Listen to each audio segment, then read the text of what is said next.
Hello, everyone. Very good afternoon to one and all. I hope that all of you are getting the voice and video properly. Just confirm it once, everybody. So, guys, today is the last session of the science. Okay. And we were supposed to take a session yesterday, but it was told to me that today we have an extra lecture already. So, there is no need to have a session anyhow. So today we will be talking about a few topics related to the physics and a couple of more factual topics related to the bio. Okay, so 1 hour each, 1 hour each for these two things that we will be taking up. And after that, today I have already dispatched. I have already sent the compilation of the MCQs to the operations team, who will be uploading it very soon. And in fact, today itself, by the class gets over, and after that you get your video as well as the content of the class, you would be getting the MCQs for the practice purpose as well. Okay, remember that your bio PPT isn't the same for bio. That means, Joel, what exactly does it mean? Your bio PPT isn't the same for bio. Means wrong PPT was uploaded. Okay, fine. I will check that who has uploaded the wrong PPT. I will inquire about it. Don't worry.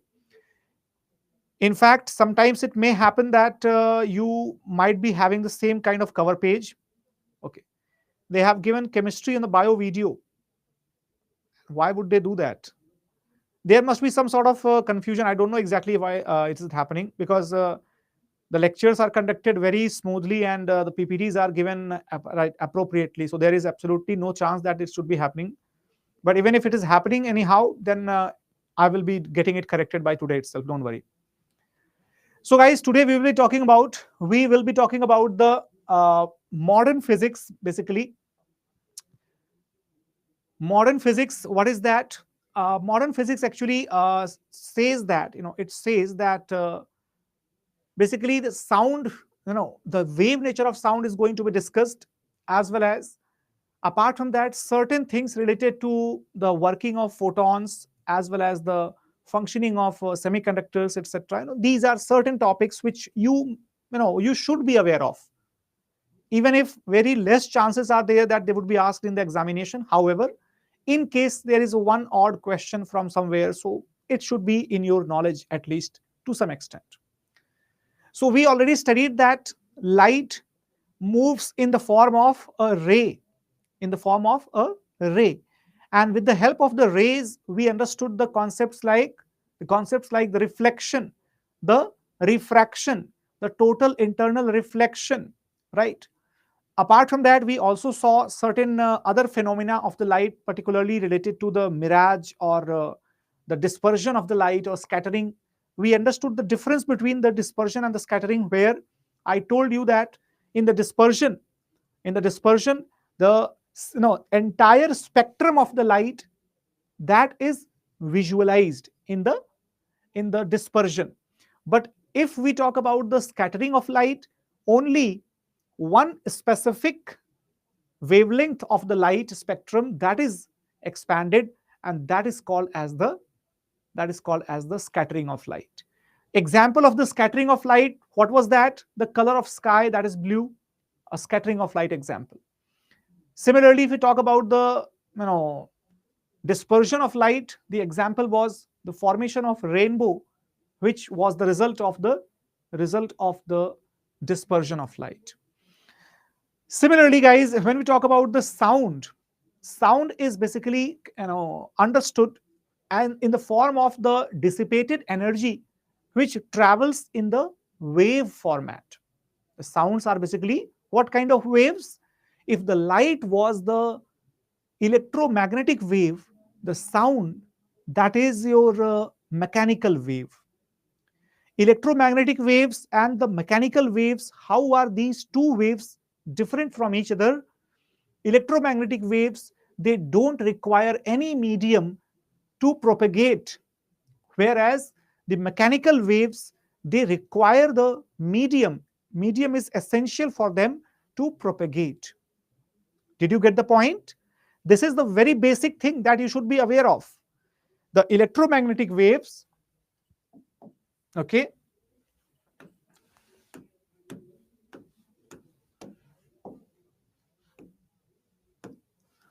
the electromagnetic waves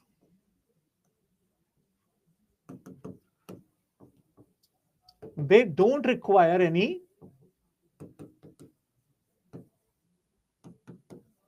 medium.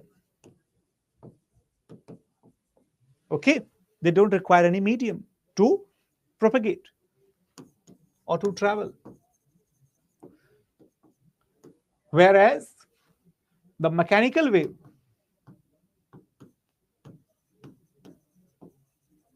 mechanical waves, for them medium is essential. Medium is essential. Okay, example of them, right? If we talk about examples, light, X-ray, radio waves, and here the medium is essential. That is example, sound waves. Sound waves. Okay, so we have these two kind of waves in our consideration. There are a lot more details related to the waves. For example, what is the amplitude, what is the frequency, what is the wavelength, and all that. These are very basic things we must understand. So if we talk about the sound particularly, sound is actually the longitudinal waves. Guys, when we say sound is the longitudinal waves, it means there are some other kind of waves as well. Okay, so when we talk about the waves particularly, let me tell you that the waves are of two basic categories. Okay, the waves are of two basic categories. Number one is your transverse waves. Okay, transverse waves, and number two, that is your longitudinal waves. Longitudinal waves. Okay, so what is the meaning of these two terms? What do we understand by the transverse waves?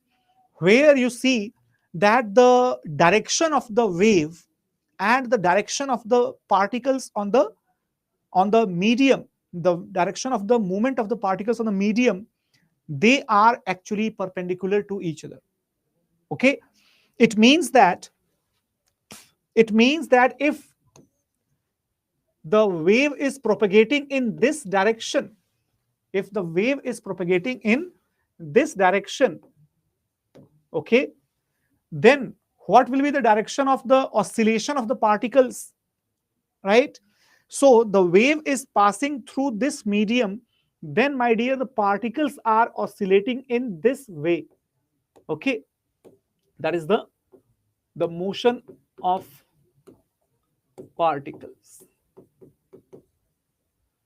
in the medium.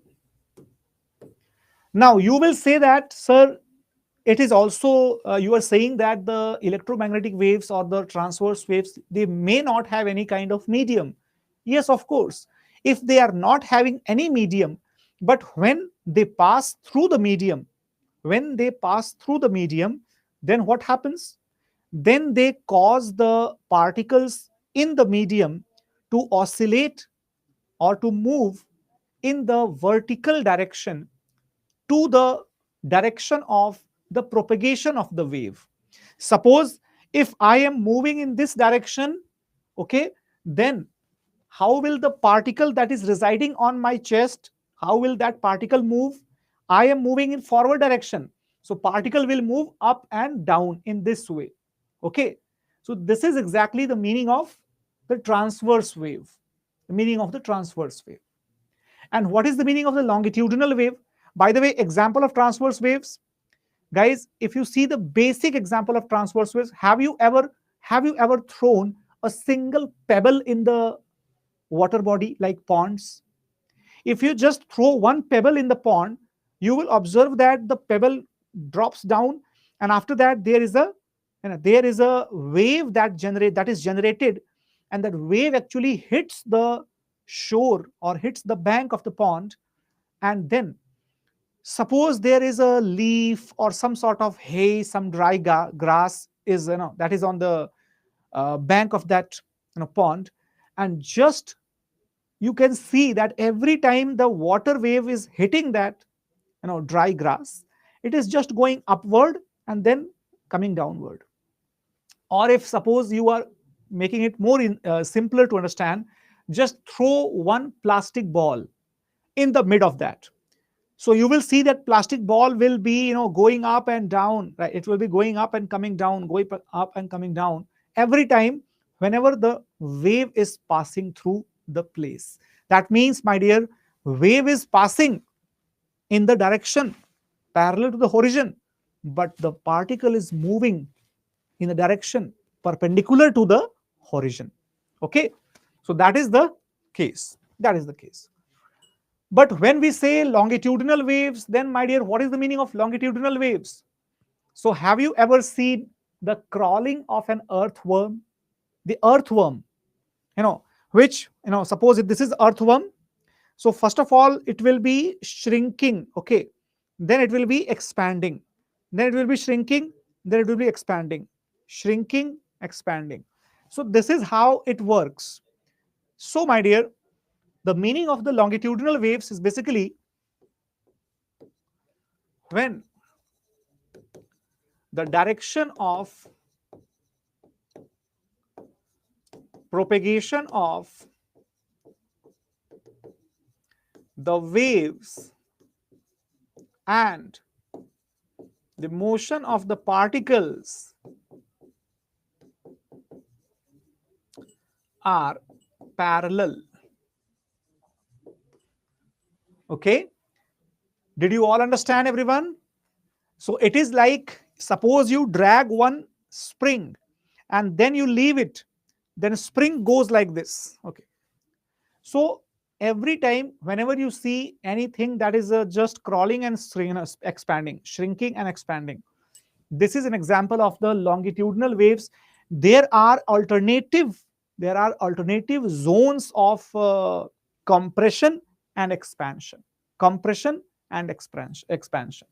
So it is like this. For example, look at this one. Compression, expansion.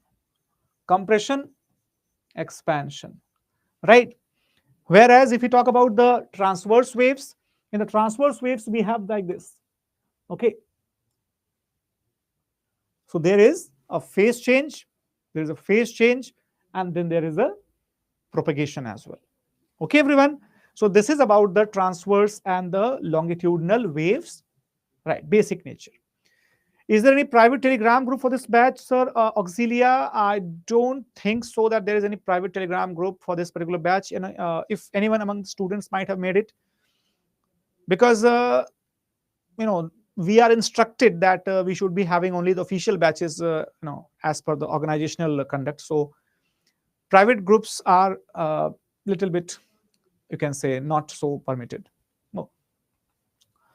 So guys, sound is basically what? Sound is basically a kind of longitudinal waves. Sound is a kind of longitudinal wave. And guys, let me tell you, I think what is there to tell? You all might be aware that the longitudinal waves actually require a medium to travel. They actually require a medium to travel, which means that sound cannot travel in the vacuum. Okay? Just note it down, right? You can actually note it down there that sound cannot travel in the vacuum, but light can travel in the vacuum. This also implies that the mechanical waves cannot travel in vacuum because there is no medium. However, the transverse waves can travel in the vacuum as well because they don't essentially require a medium. Okay, remember that. This kind of questions, they ask it. They will say that which of the following statements is not correct about mechanical waves, a mechanical wave. And out of the 3 or 4 statements, like they have the zone of compression and expansion, and they travel faster in the solids compared to the liquids. And sound wave is an example of the mechanical waves, and mechanical waves can also travel in the vacuum. So 4 statements are there.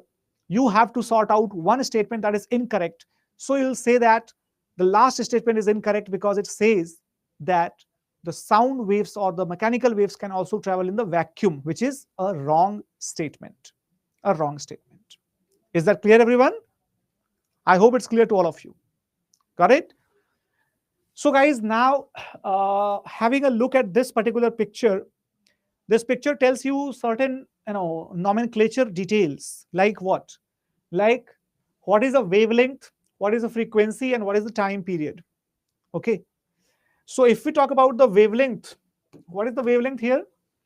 So guys, this distance between the two consecutive crest or the consecutive trough, that is what we call as the wavelength. Which means that, suppose you can also say that the distance between any of these 2 points,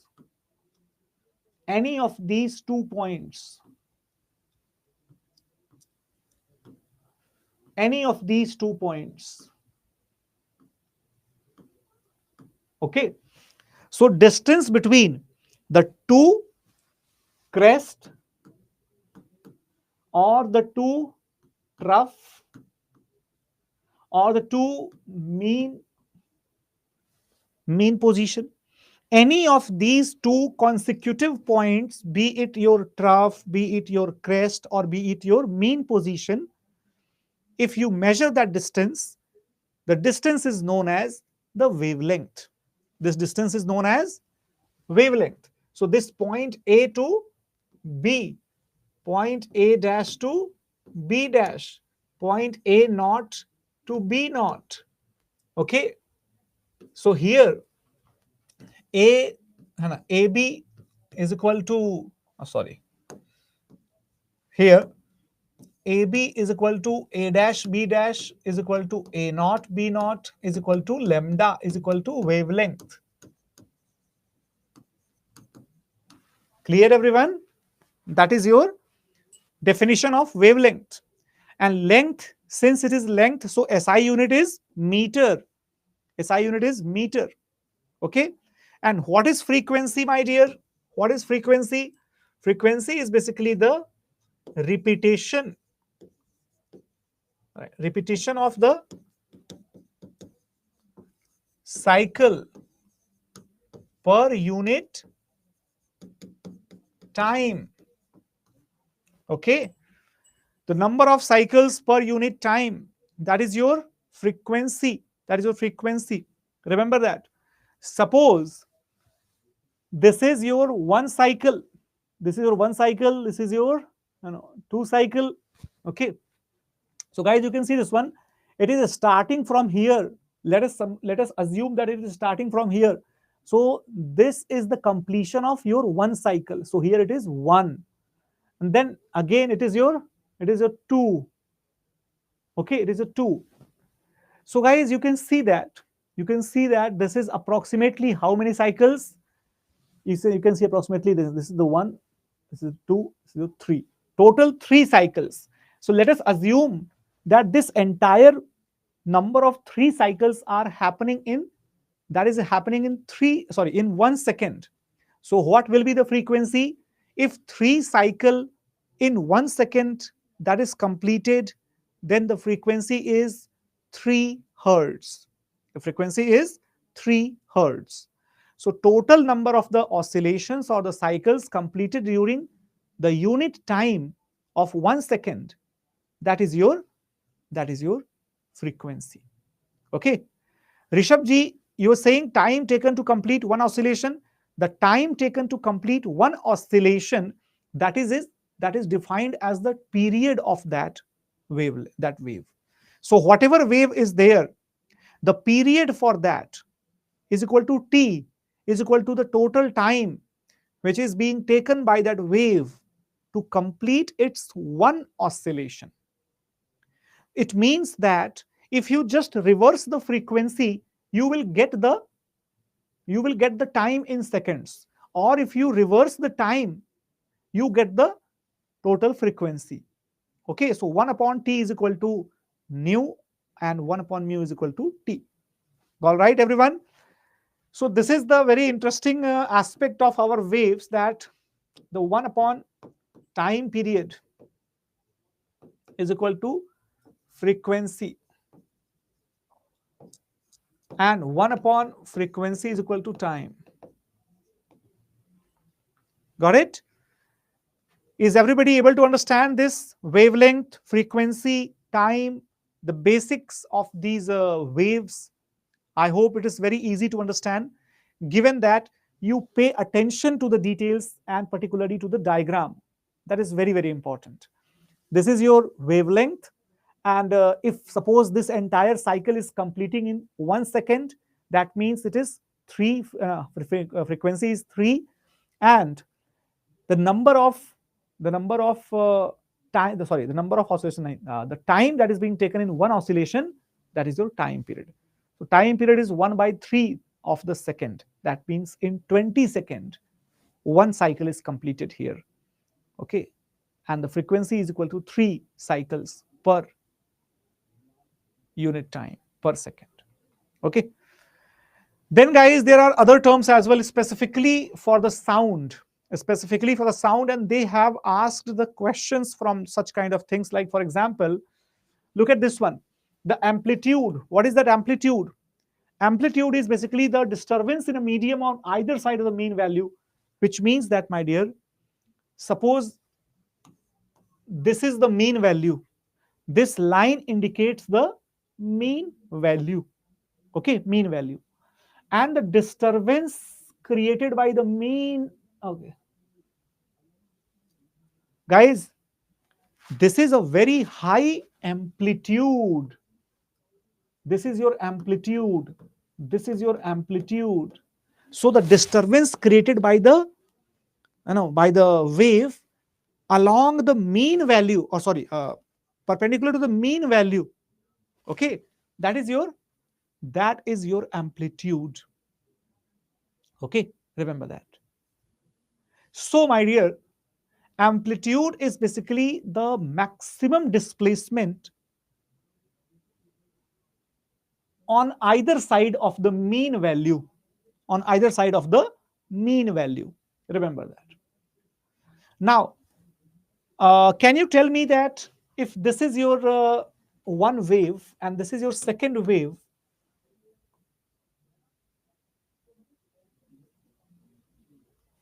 so tell me, the red and the blue, these are the sound of the two people. Sounds of two people. Which sound do you think would be louder in the nature? Please, everybody, answer. The red and the blue, that is a sound wave of two people. Okay, which sound do you think would be louder in the nature? Red or blue? Quickly reply. Red or blue? Red or blue? Exactly. All of you got it. It's red, because that is creating the maximum disturbance. And a maximum disturbance means the maximum loudness. Maximum loudness. Okay, remember that. Then, guys, if you talk about suppose this is your this is your red sound, and this is your blue sound.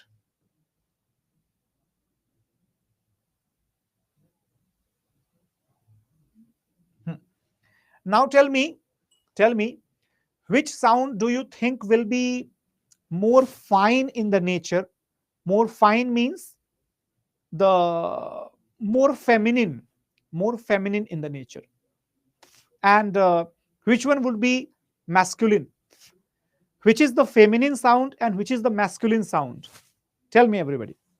Red or blue, which one is feminine, which one is masculine? Given that, I will tell you that the female sound is having the higher pitch. Higher pitch means high frequency. high frequency. Okay, so female sound is of the higher frequency or the higher pitch. So by this diagram, what do you conclude? You can conclude that the red color waves are basically the male sound, and the blue color waves are the female sound. The male sound is usually heavier or heavier and louder, means the frequency is less and the amplitude is high in the male voice, whereas the female voice having the it is having the higher frequency and the lower amplitude. Okay, so I hope you got the complete clarity with this one single diagram. Got it, everybody? Now let me tell you that you understood the pitch, you understood the amplitude, you understood the volume and loudness. Now there are the terms like the note and the tone and the quality of sound. Okay, quality of sound. Suppose, what is the note and the tone? Actually, guys, if we talk about the sound of the single frequency, which means one specific frequency is there, which means that you are neither trying to make your sound very fine nor trying to make your sound very heavy. So that is the constant frequency, one frequency. It is called as the note, sorry, tone. And when you try to mix the frequencies, like as of now I am speaking with the mixed frequencies. Why? Because my particular voice is at the moment, sometimes it goes very light and other times it goes slightly louder. So apart from the loudness, even the frequency is also slightly varying with the time. So it means that I am following the note. Okay, but when I am just speaking monotonous without even changing the frequency of my voice, it is your tone. It is a tone. Okay, but quality of the sound, guys, quality is basically the timbre of the sound. That means even if someone is having the similar frequency and similar kind of loudness, still each and every person, their sound have actually their sound has actually a very qualitative distinction. It is mainly because of the presence of noise in the sound. So some people speak very crispy, very crystal clear, while others, their speech has some sort of reverberations, their speech has some sort of disturbances, some sort of noisy elements. So quality of the sound actually differs. It differs and therefore gives you the impression to identify the sound coming from the different persons having the similar kind of frequency, similar kind of loudness. Okay, so guys, this is what is required to understand. So you can see the soft sound, you can see the loud sound, you can see the wave shape for the male voice, the female voice. Okay, male voice, female voice, male voice, female voice, right? That is the case. Then guys, some particular phenomena related to the sounds like echo, reverberation, Doppler effect. Just one concept and all will be clear.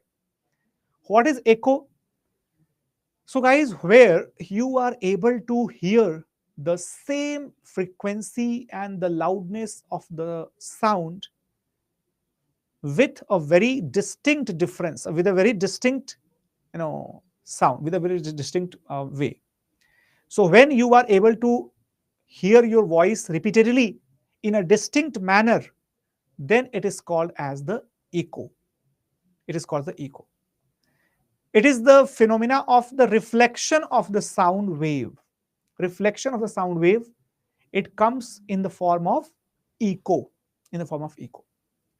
So guys, usually it is assumed that the sound travels in the air with the help of obviously the air particles, approximately around 334 that kind of 334 meter per second.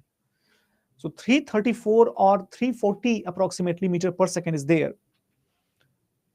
So guys, in 344 meter per second, that is the sound speed in the air, 340, 344 meter per second to be exact.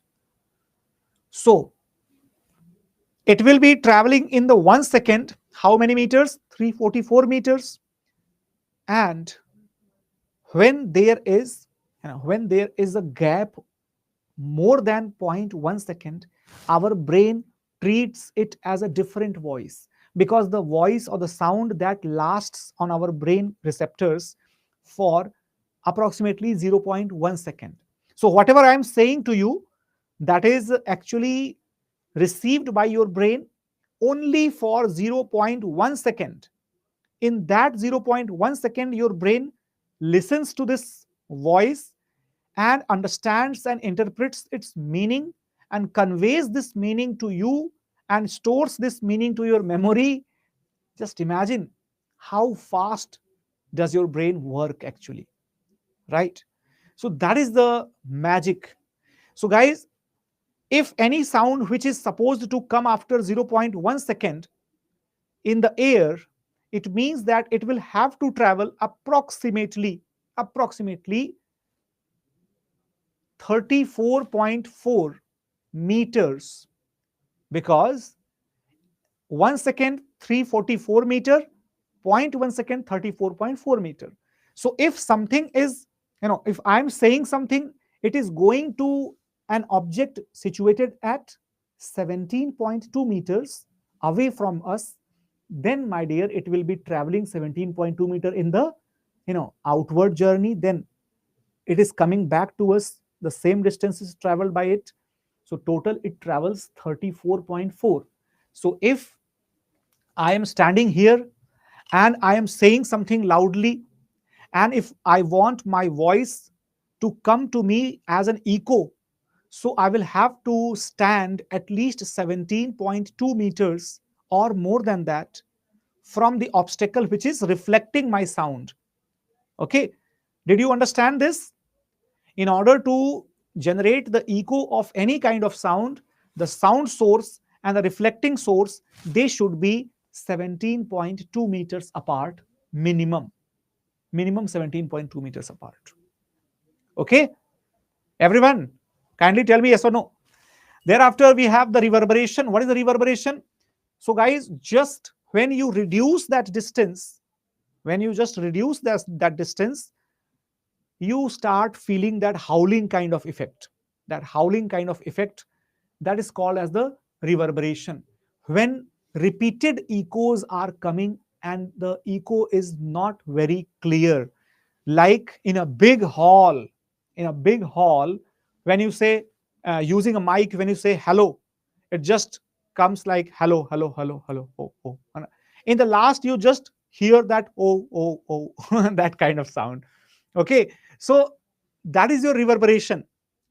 Sound is hitting the wall and coming to your ear, hitting the wall, coming to the ear. So that minimum gap of 0.1 second is actually breached, and therefore you hear, or you end up hearing, a mixed voice. Okay, that is your reverberation.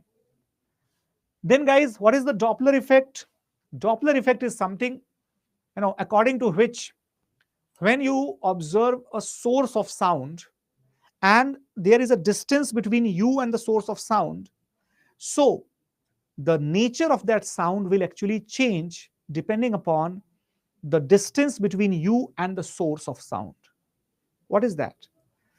It is exactly same in the light also. For example, the stars which we observe and they appear bluish in the nature, it means that such kind of stars are coming closer, or Earth is moving closer to such kind of stars. Because when we reach closer, we are able to see the high frequency, low wavelength blue light. But if a star is appearing red to us, it means that we are moving away from it. Why? Because due to the moving away of our Earth from that star, the nature of light only shows that red wavelength, which is basically the long wavelength for us, and that indicates the longer distance. Okay, so guys, similarly, when we see that sound is actually traveling a little bit slower, it means that we are moving farther. Okay, so you can see that there will be the change in the frequency and wavelength for the observer. Okay, so along with the distance which changes between the observer and the source of the sound, the nature of the sound also changes. Okay, that is your Doppler's effect. The Doppler's effect is used to tell whether any galaxies are coming closer to Earth, or any kind of comets are coming closer to Earth, or they are moving farther. Okay, these are the practical applications of the sound, apart from the more famous practical applications like sonar and radar. Radar is not the application of sound but the radio waves. Radar is the application of the radio waves. Okay, but sonar is the application of the sound waves, where the sound waves are actually used. And remember, the Doppler's effect is actually utilized here.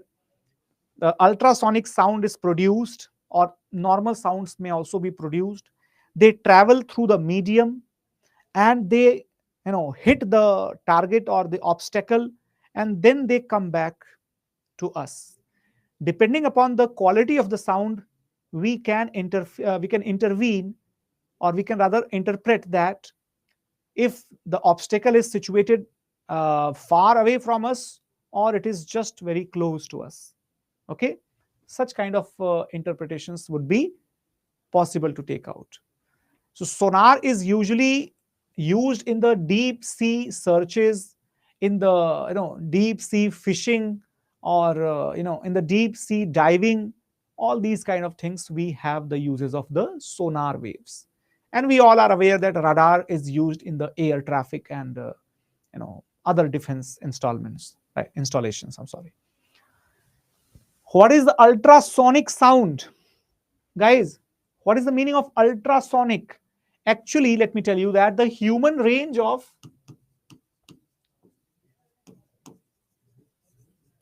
hearing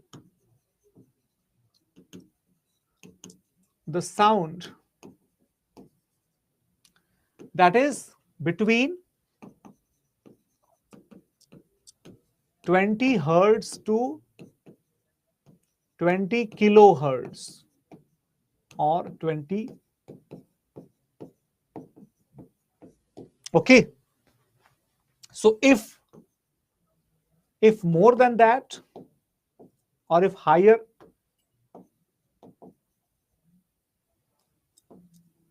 frequency, then it is known as ultrasonic.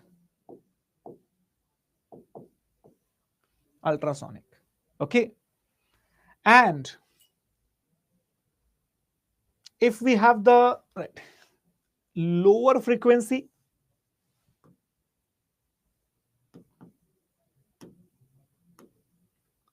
okay, then we call it as the infrasonic.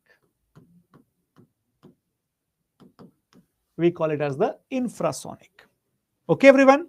So I think you would not be getting confused anyhow. Similarly, guys, what is the value, or what is the meaning of the hypersonic and supersonic? So when we talk about the speed of the sound, then if any object moves up to 5 times of the speed of the sound, then we call it as the supersonic.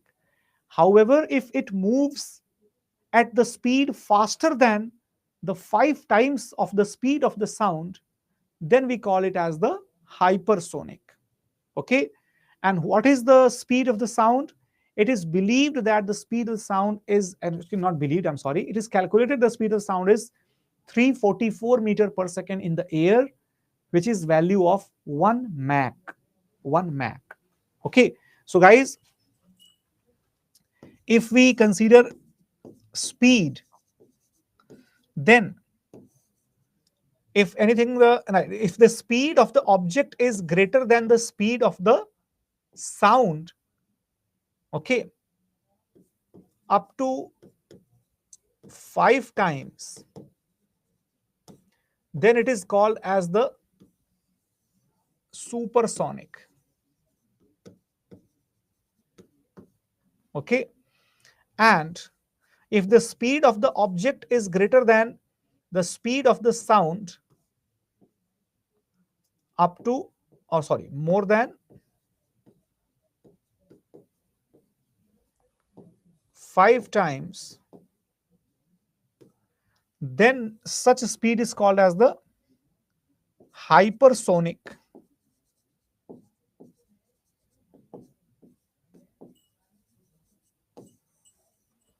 Hypersonic speed. Okay, so such kind of questions may also be there. Then guys, we have the applications of ultrasound in several things. Like for example, we have the applications in the ultrasonic imaging, ultrasonic testings of the machines. We have the ultrasonic machining. There are so many applications of the ultrasound. Okay, similarly we have the infrasonic. So guys, certain animals are capable of listening to the infrasonic waves or ultrasonic waves. Remember that. Okay, so that is your, like, which animals? For example, elephant, ants, such type of animals they are capable of. So guys, answer this question. Answer this question, everybody. Which of the following statements with reference to sound is not correct? Answer this question, everyone. Sound is produced due to the vibration of different objects, travels as a longitudinal wave through the material medium. Energy of the sound that travels, not the particles of the medium. Then the compression is the reason of the low pressure and the rarefactions.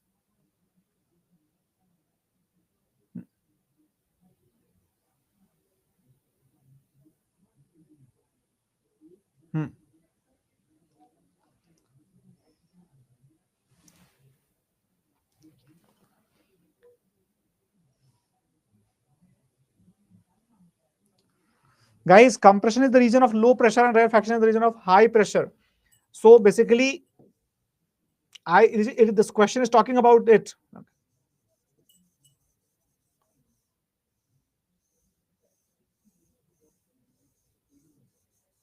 Okay. So this question is talking about this. So now tell me which is compression and which is rarefaction. Compression, rarefaction. Where is the pressure supposed to be? Where is the pressure supposed to be high? Compression is supposed to have the high pressure. So compression is the region of low pressure is absolutely wrong. Absolutely wrong. Okay, remember that. Got it? That is wrong. Right answer is option number D. Then consider the following statements with reference to the characteristics of the sound wave. Please, everyone, reply to this question as well. Reply to this question as well. Distance between two consecutive compressions or the two consecutive rarefactions is called as the wavelength. The faster the vibration of the source, the higher is the frequency and the lower is the pitch.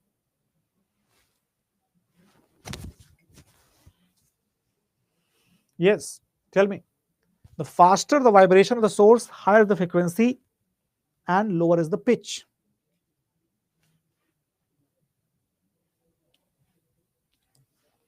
What is the answer of this question?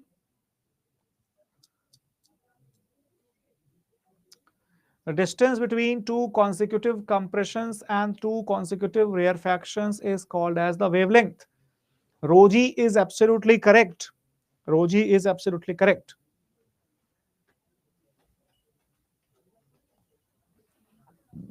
Guys,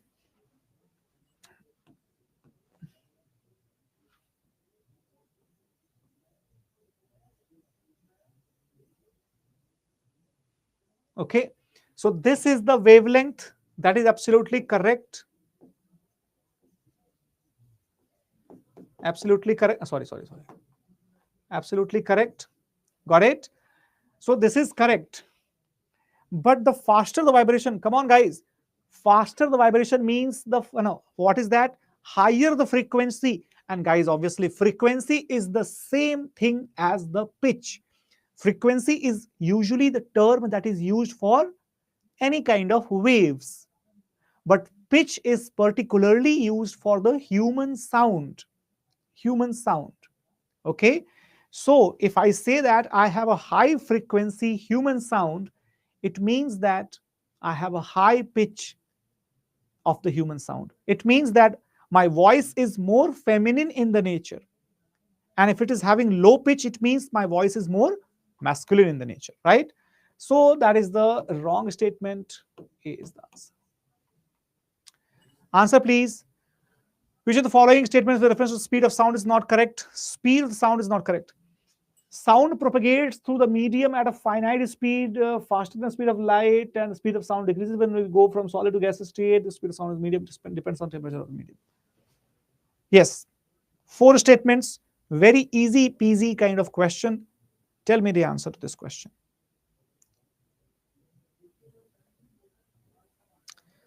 I think this is the easiest question possible. Easiest question. Speed of the sound is faster than the speed of the light. Lopa Mudra, what are you doing? What are you doing, Lopa Mudra ji? Speed of the sound is faster than the speed of light. It is written here. How can you even read the other statements? Guys, don't do that. Sometimes IB or any other examination, they give you very easy question. Your eyes are not able to believe that, and you go to read the other statement. When you are 100% sure that this is not going to happen, or this is absolutely correct, or this is absolutely incorrect, this is called as your mental alertness. Just stop there, hit that choice, and move to the next question. Don't worry what are the other options and other things. Don't worry about it. Okay, so that is the answer without any hint of doubt. Sound created in a big hall persists by repeated reflections from the walls until it is reduced to the value where it is no longer audible. What is that?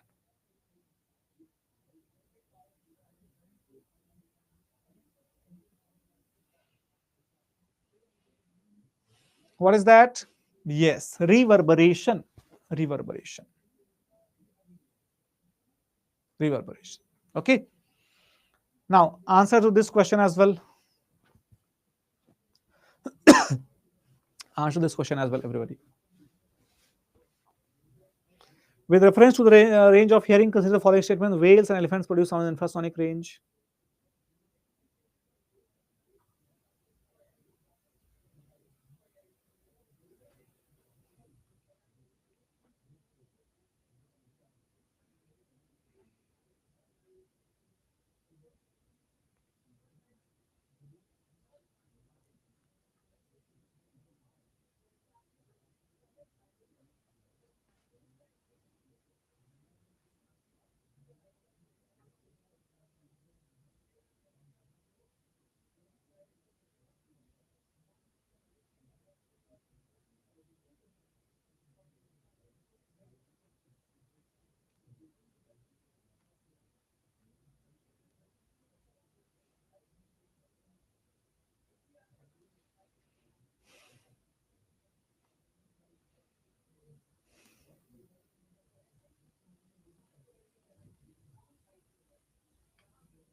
Okay.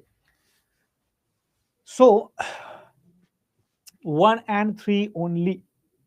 Got it. Right. High frequency ultrasound before the main shock waves begin that can be heard by certain animals. Okay. So not sure about second point. Yes. Guys, just let me show you something.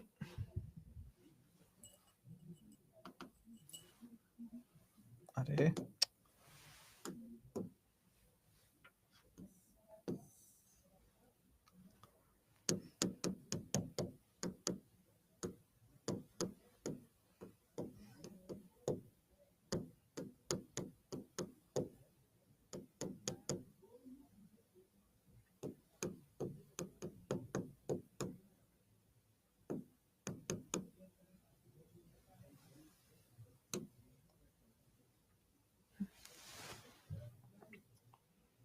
Okay. So this particular image is that? This particular image, I wanted to add you here, add this picture here. Actually, this image will give you, right, very simple and very easy choice. So as soon as you read that whales and elephants, they produce, and obviously if they produce, they can listen to it as well, right? So they get that infrasonic range of sound, and the earthquakes actually produce the very low energy infrasonic waves of sound before the earthquake actually hits the ground. So that is the correct. Okay, that is the correct answer. C. 1 and 3. Okay, everybody. Then we have the dual nature of the radiation matter. This is not required for you, and we need to understand. We need to understand some basic definitions, nothing more than that. So, guys, you have to be very, very careful. Don't go into the depth and the detail of these topics. They are not required in the depth, but somehow, what is the photoelectric effect? So the phenomena or the phenomenon of the photoelectron emission from a metal surface, when the light beam of the correct frequency hits, right? So every light wave carries a certain amount of energy. Why? Because the light wave is what kind of wave? Electromagnetic wave. And since the electromagnetic waves, they come with a certain value of the frequency, and frequency directly means certain energy, and when that proper energy hits the surface of the metal or any kind of object which is having the free electrons in its outermost orbit, and imagine that somehow it happens that the light, it actually helps that electron to come out of its orbit and start moving as a free electron. In that case, the movement of the electron, it will generate the moving charge, generates the current. So moving charge or moving electron will generate current. Okay, so that is the effect called as the photoelectric effect. What is it called as? Photo means light, electric, when the charge starts moving because of the frequency of the light, that is your photoelectric effect. Photoelectric current is the current produced as a result of the moving electrons which are emitted because of the hitting of a specific frequency by the light. Okay, so did you all understand it very clearly? One more time. Light has a certain value of frequency, which is a specific kind of energy, which if that energy hits a specific metallic surface, and somehow that metallic surface loses one electron because of this hitting of energy, that electron starts moving, and that moving charge, it creates the photoelectric current. Okay, photoelectric current. So for that, we need to have the free electrons in the outer cells, which are loosely bound to the atom, and when the light hits them, they are freely moving around and producing the photoelectric current. Okay, remember that. Photoelectric emission is where the emission of electrons from the surface of the metal actually takes place. Okay, rest, you don't need these terms to learn for the examination. Just remember up to the photoelectric effect and photoelectric emission. Okay, remember that. Thereafter, what are the photons? This is very crucial. What are the photons? Photon is a packet of energy emitted from the source of radiation. So this gives you a question for the exam, that is the photon possible to be emitted only from the sun? The answer is no. Any source of radiation that produces the glow a kind of light. Have you ever seen that even if you make a room absolutely dark and turn on the nichrome wire heaters, the conventional heaters which are which were used earlier in cooking, etc., that wire wala heater, that kind of heater, it will also produce some red glow, and you will have some sort of brightness in the room. So even that is also producing radiation as well as photon, the packets of energy. Okay, the photons travel in a straight line with the speed of light. Okay, energy is equal to mc square, or say h upon hc upon delta, sorry, lambda. Okay, so here you can see lambda is wavelength, mu is frequency, and h is Planck's constant. So that is, yes, exactly, Vishnu, that is your photon energy. Okay, h mu. Then guys, after that, if we talk about the charge of the photons, so electrically they are neutral. So these are the highlighted points which I have either underlined or I have encircled. They may ask you questions from these kind of points. Photons are electrically neutral.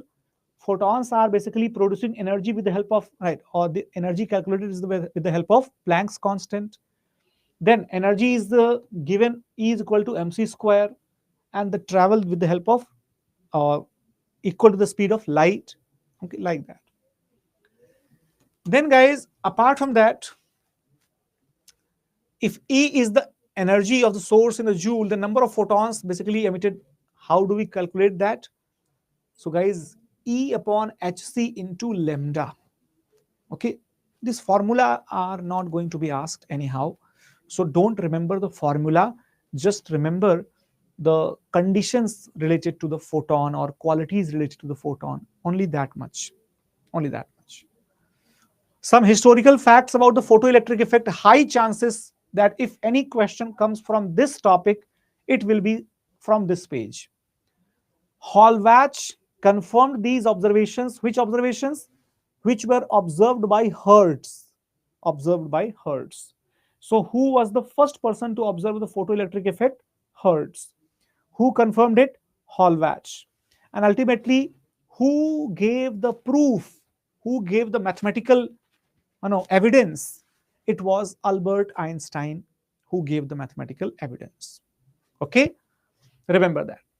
Experiment was done with which kind of waves or rays? UV radiation. Which kind of radiation? UV radiation was used to prove it. Okay. What is the saturation current?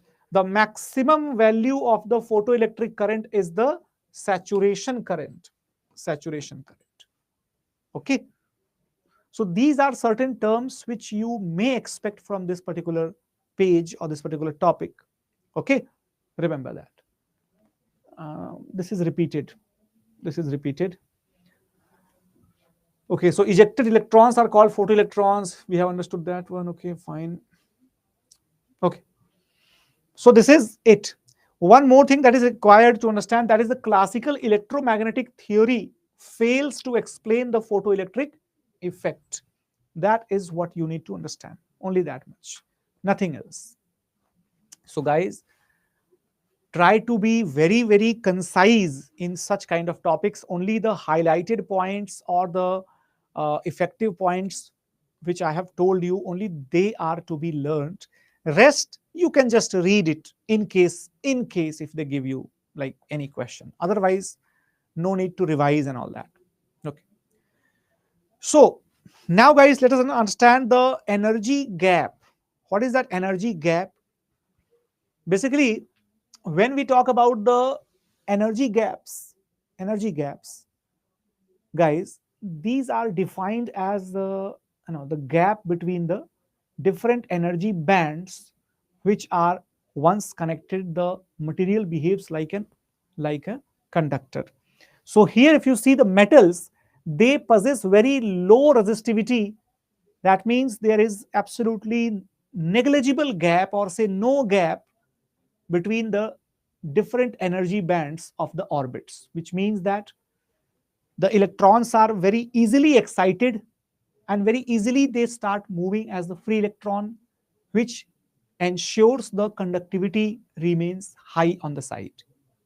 Means metals are usually good conductors. Why?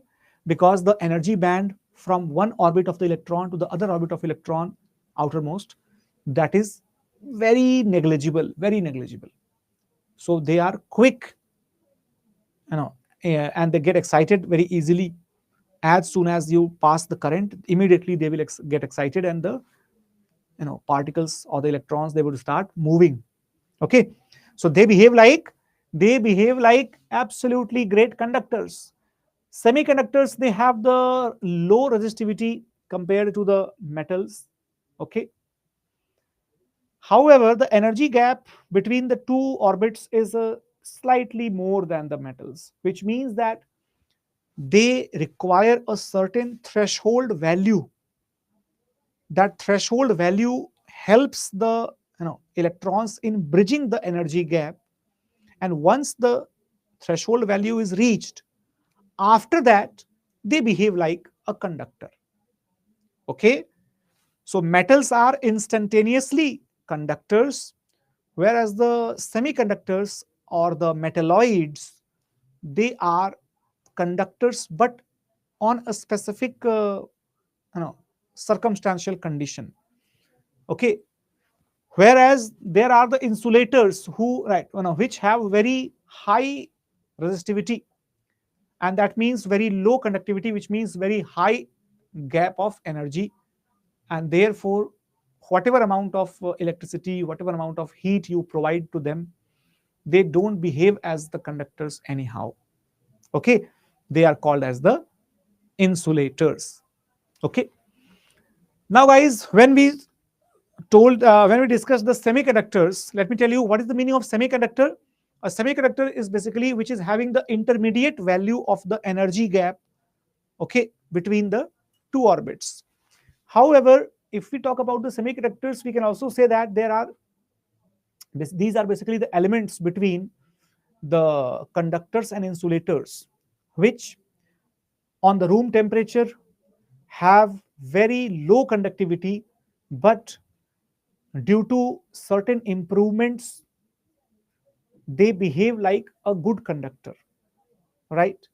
So what are the examples of the semiconductors and why do they behave like that? Because semiconductors have the 4 electrons in their valency. 4 electrons in their valency. In their outermost orbit, 4 electrons are there. Got it? So naturally, unlike metals, what do? They actually create the covalent bond with the other atoms of their element. Okay, so you can see that total 5 atoms of the silica, of the silicon, they are having the covalent bond. Okay, each of them will be having the covalent bond. For example, here there would be one silicon, here there would be one silicon, here there would be one silicon, right?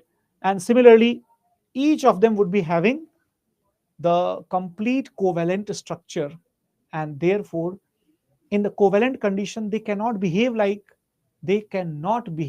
a proper conductor. Then what is the treatment? What is the solution to this problem to make them conductors? What can we do?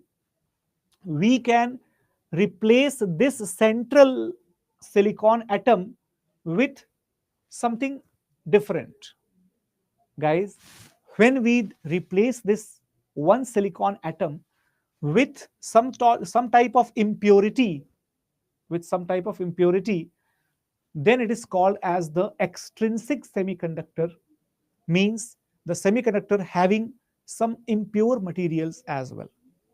So these impurities are actually added with parts per million.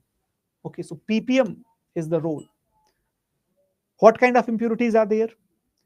There are two types of impurities, okay, which are added to give you the two types of semiconductors. What are those? Number one, okay, number one is what? Number one is that, you know, pentavalent, okay, pentavalent impurity.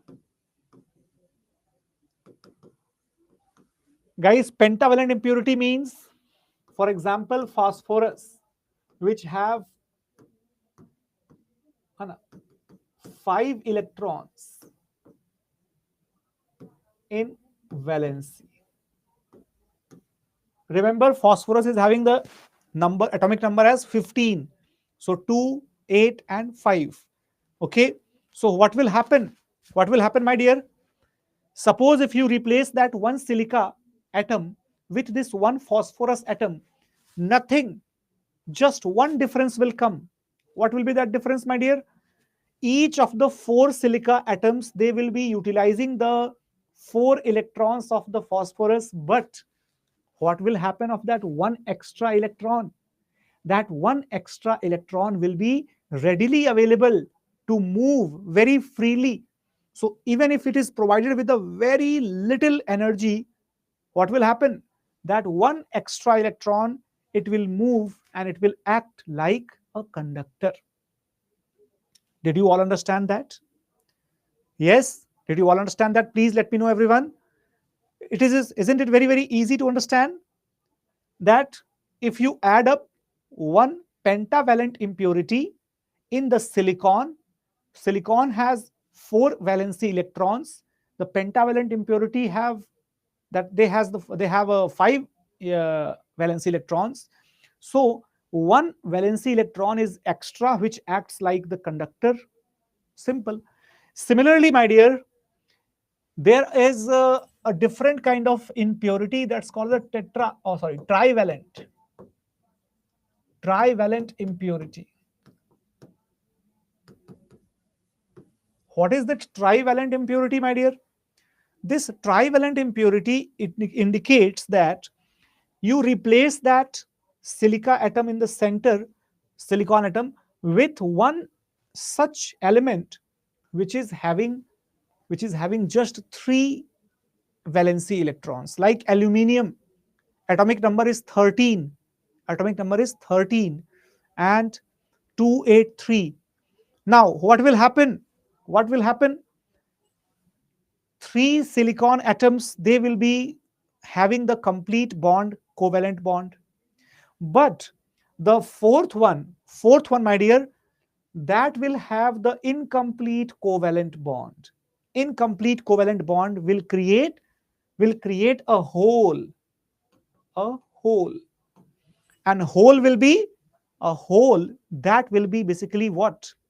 That will be basically trying to attract, the other electrons. So basically that electron of any other thing that will be moving towards it. It will be moving towards it. So guys, what will happen? This will be acting like a metal or a conductor. So both the conditions are actually trying to make a semiconductor like a proper conductor with the help of changing its internal structure. Changing its internal structure by adding the impurities. But guys, usually what happens? Usually what happens that if you use the single type, that is P type or N type, it is usually just as a conductor, functions usually just as a conductor. However, if you make a junction of the P type as well as the N type, then what will happen? The same PN junction will act like an electron hole combination. It means negative positive combination. It means a battery, like a battery. Okay.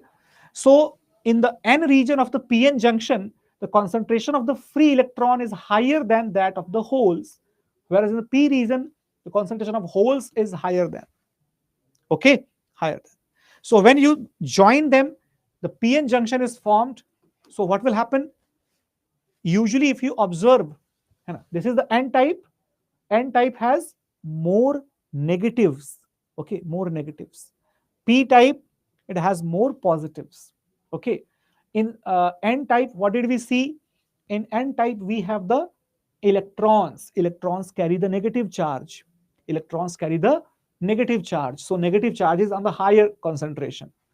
P type, the holes carry the positive charge. Holes carry the positive charge. So therefore, what will happen? Some negatives will be there. So my dear, what will happen? What will happen when you bring them together? Right? When you bring them together, usually the concentration of the negative charge is higher.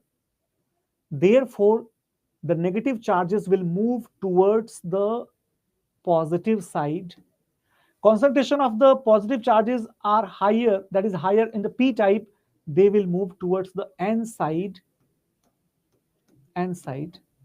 And my dear, what will happen? What will happen?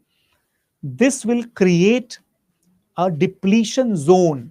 What will it create? It will create a depletion zone.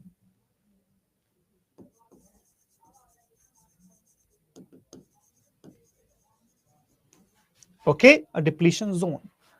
So that will be leading to what? That will be leading to the flow of electrons as the black, okay, as in the black arrows. The black arrows indicate the flow of the electrons. And whereas in general we have the holes and the electrons. So basically, right, positive terminal and negative terminal, positive and negative, right? So positive to negative terminal, we have the battery. So usually what happens? The current actually flows from positive to negative. Okay, positive to negative. Okay, and flow of electrons is from negative to positive. Obviously, because electrons carry the negative charge and they move towards the positive, or the holes, because holes are meant to attract the electrons. They are meant to attract the electrons. So we have a very simple kind of, but very significant kind of battery, functional battery, where this p-n junction works like a source of battery or a battery. Okay. So guys, this is a semiconductor diode, which is basically a p-n junction with the metallic contacts, okay, at the end. See this one, the p-n junction with the metallic contacts at the end. Remember that it is a kind of battery diode. Okay, remember that. So diode, like a battery, it has the anode and cathode sides, and you can see that the n side is known as the cathode and the p side is known as the anode. Guys, in battery also we have the positive to negative flow of current. So anode, bridge, cathode, ABC. Here also we have the ABC. Okay, so p side is basically cathode, p side is basically anode, and the n side is cathode. Okay, negative cathode and positive anode. Remember. So we don't have to go into the functions and formations, etc. We just have to understand the applications of the diodes, and the diodes are basically used all around us. We are having the lights being emitted from this diode. Okay, the material which is used in the diode, it determines the frequency or the wavelength which is being emitted out of that forward bias of the diode. And guys, when we provide a forward bias to the diode, then a specific wavelength is emitted, or frequency is emitted with a certain wavelength that gives a specific color of light. Okay, so light emitting diode is a heavily doped p-n junction that is encapsulated, means enclosed, within a transparent cover. Okay, and when the current is passed through it, it produces a certain wavelength. Okay, and that produces a light, because each wavelength has its own color property, or each color has its own wavelength.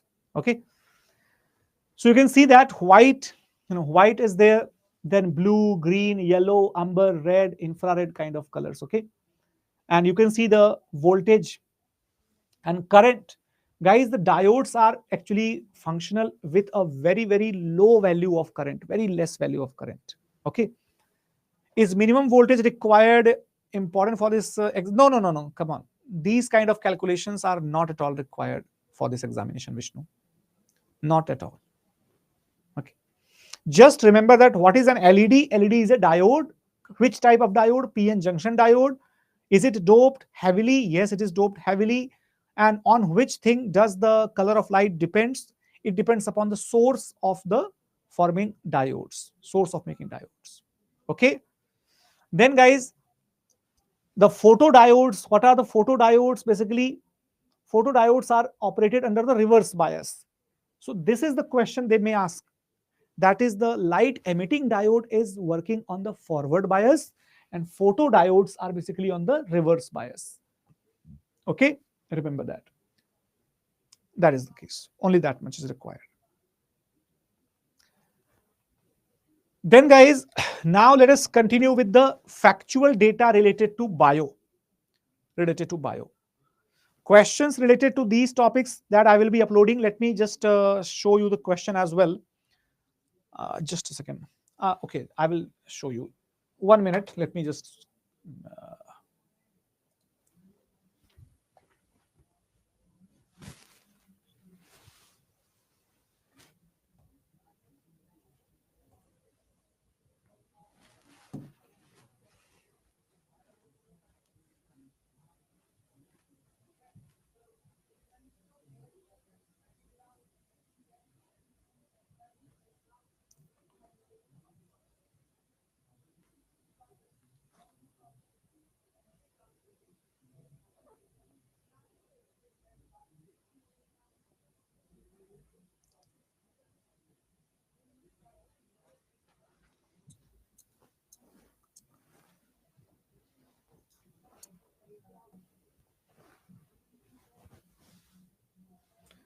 Okay, so guys, I can show you the questions which are going to be, shared with you. So we are going to share this particular question with you, and just a minute.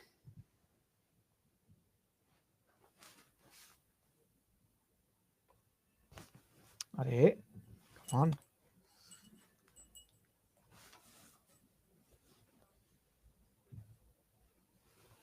So guys, this is the right. These are the practice questions. Okay. So these are basically practice questions, and you can see the general science questions are coming from the physics, with the physics having how many questions. And guys, the standard of questions is, I would say, relatively on the higher side.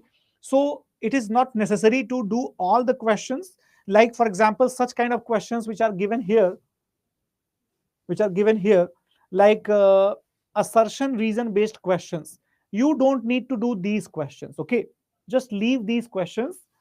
Only do the simple questions like if a rock is brought from surface to the moon of the surface of the moon to the earth, then its mass will change, weight will change, both mass and weight will change, both mass and weight will remain the same.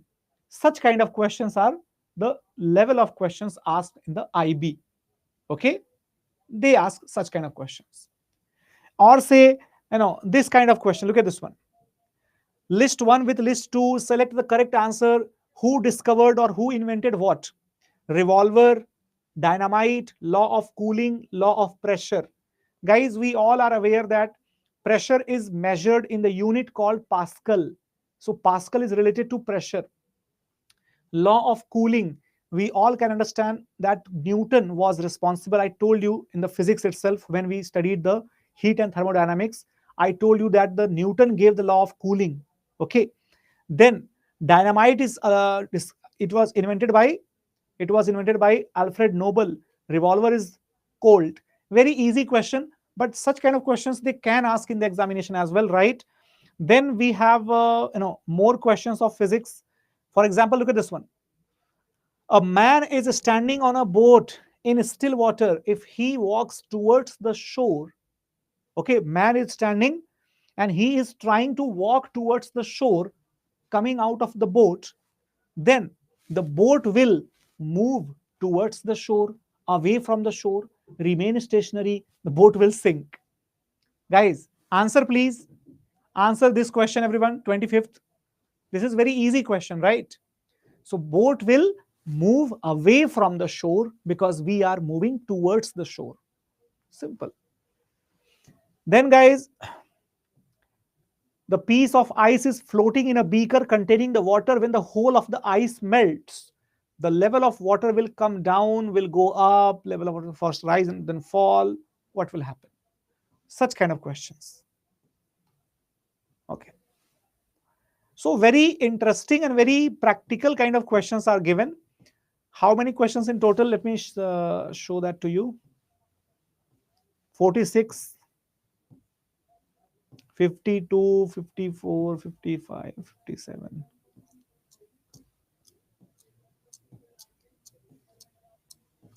I think 100 questions are given. 100 questions are given. Okay. So 100 questions for physics we have. All right. And after that, we have the answer as well. So guys, I have actually, insistently given you this kind of matter. Why? So because which has the answer key at the end. You first of all solve all the questions. How many questions you want to solve, like 50, 20, 30, whatever. Then you check the answer for that. Because you know what? If you check answer after every question, it will actually break the rhythm, as well as it will, everybody knows that if you check the one answer for this 92, you already know the answer of 93, and that actually makes your practice a completely dishonest practice. That's why it is not recommended. Okay, so this is what we have. Then similarly, we have more questions for chemistry, like around 50, 60 questions for chemistry. Then we have approximately 100 questions for bio. Then some questions are also there for environment and ecology. So this is a very good source for your practice, and it will be given to you by today's content itself. Okay, don't worry. Then guys, factual data related to bio, there is nothing for me to tell you here. It is just to show that you have to do this. Okay, like who is the father of biology, botany, paleontology, right? Eugenics, right? Modern botany, all these things, all these things. Okay, so apart from that, we also have the meaning of these. Like, what is the meaning? If you are saying that, if you are saying that, what is the ontology? Okay, what is the nomenclature, histology, parasitology, okay, or organology? Different names and their meanings and their pioneers. This is actually the favorite of the one-day exams all over the country, that they ask such kind of questions even today. Even today, it requires the high, chances, or it requires the high capacity of memory, remembrance, and particularly the recall capacities, that should be very high for this. Okay, then guys, the classification, I told you in the previous lecture yesterday, I think previous lecture only, that we all need to learn the classification, and even sometimes the basic genetics and all that. They ask the questions on such kind of topics. Like, you can see, okay, you can see that the non-living and the living organisms, that is the classification of your, the bio biome, biotic and abiotic. Okay, the biotic elements are called as biome. Okay, so biotic elements, they have two kind of cells, eukaryotes and prokaryotes. Then they have one more kind of non-cellular, living and non-living. So viruses are called as the bridge or junction between living and non-living. A virus is living only, the virus is living only if it is living inside a cell. If the virus is outside the cell, it is a non-living thing. It is a non-living thing. Will there be any questions from the organic chemistry? Rishabh, in case of organic chemistry, at max, they can give you the questions like, uh, soap, or say methane, biogas, means very, very shallow level of questions could be there. Or maybe sometimes the terminologies like what is the meaning of allotrop, isomers, such kind of things. Like not very typical organic chemistry, they will not be giving like that. But they can give a question mostly related to the articles of the daily life, like alcohol, soap, or say petroleum products, such kind of things. Okay. Then let me tell you one more thing, that for example, if you see the eukaryotes, means the organisms with the proper cell structure, there you have the protoclista or protista, fungi, plantae, or animalia. So total, my dear, we have the 5 kingdom classification, 5 kingdom system. The living organisms, according to Schwartz and Margulies, they are divided into 5 categories. Which one? Monera. They are called as the Monera. They are called as the Protista. They are called as the fungi or fungi, plantae, and animalia.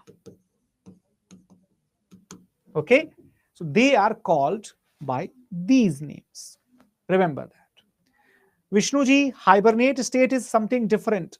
The hibernate state is used for the living organisms, not for virus. Okay.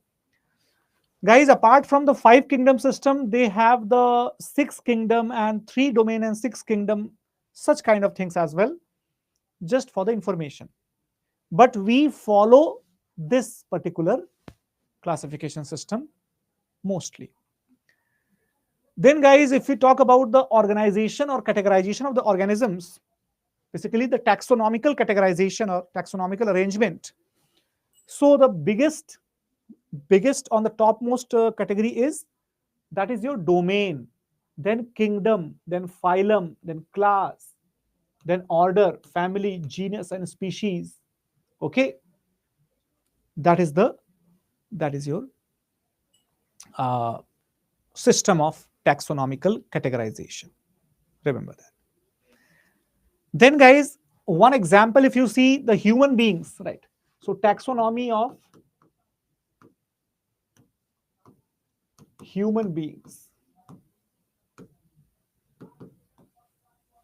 So we are from the eukaryotic domain. We are Animalia in kingdom.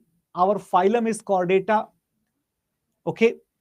And guys, after the phylum, we also have the subphylum. We have the subphylum. Okay. So Chordata, we have the vertebrates. And so we are vertebrates. So vertebrata is the subphylum. Okay. Then we have the class, Mammalia. We have the order, primates. We have the family, Hominida, genus, Homo, and species, Homo sapiens. Okay. Similarly, for a mango, you can see for mango, okay. First of all, we have the domain. Then after we have kingdom. Then we have the division. Here we had phylum. Phylum is for the animals. Phylum is for the animals. Okay. For the plants, we have division. Then we have class. After phylum, we may have subphylum as the animal, but plants, they may have subdivision. Then class, then order. Okay. Class, order, family, genus, class, order, family, genus, species. So there could be a question, my dear, that which of the following taxonomical hierarchies are absent in the plants, or they are not present in the animals. So depending upon the given choice, the division is not present in the animal taxonomy and phylum is not present in the plant taxonomy. Is that clear, everybody? I hope it is. Then guys, the 5 kingdoms, this table is the single source for everybody to revise the basic characteristics of all the 5 kingdoms. Nothing else is required. Nothing else. This NCRT table, this table is from NCRT, only this is required. Monera, Protista, Fungi, Plantae, Animalia. What is the cell type? Do they have a cell wall? Nuclear membrane? Do they have the body organization? What kind of body organization? What is the mode of nutrition they have? Every information is there. And guys, I think we all understand the meaning of autotrophic, heterotrophic. Okay, we all understand the meaning of that.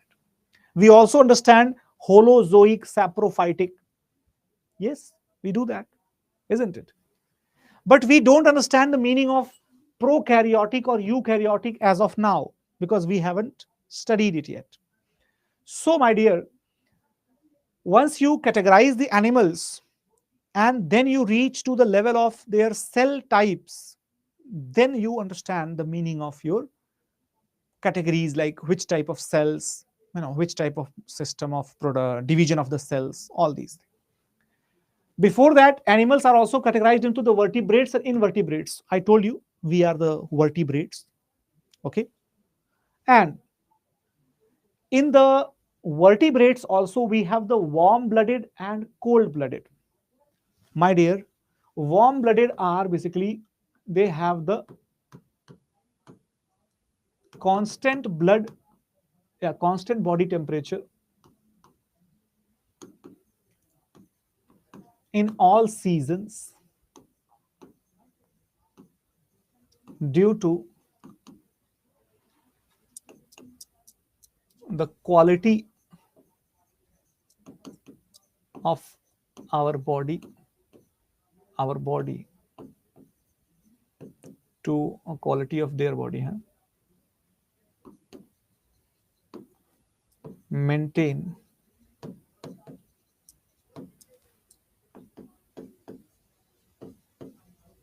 thermostasis status.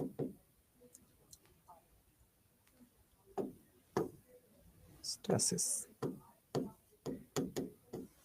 Okay, by process called thermoregulation.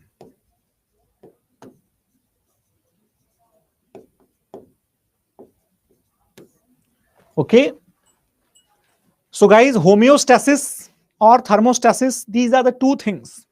Okay, if you see what is the homeostasis, let me show you.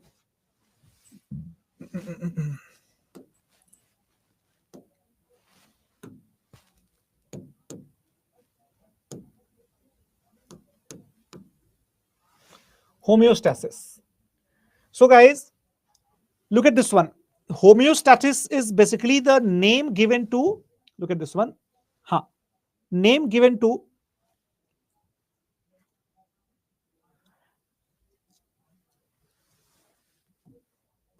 guys, this is actually the question which is possible to be asked. Homeostasis is the process through which, or the quality through which, they maintain the temperature, they maintain the water percentage. So this is why we feel the urge to have some thirst, we feel hungry, because whatever parameters we have in our body, whatever composition we have in our blood, our body tends to maintain that till the very last stage. Only after some only if the body fails to maintain that, then we are supposed to be sick, then we incur some diseases. Got it?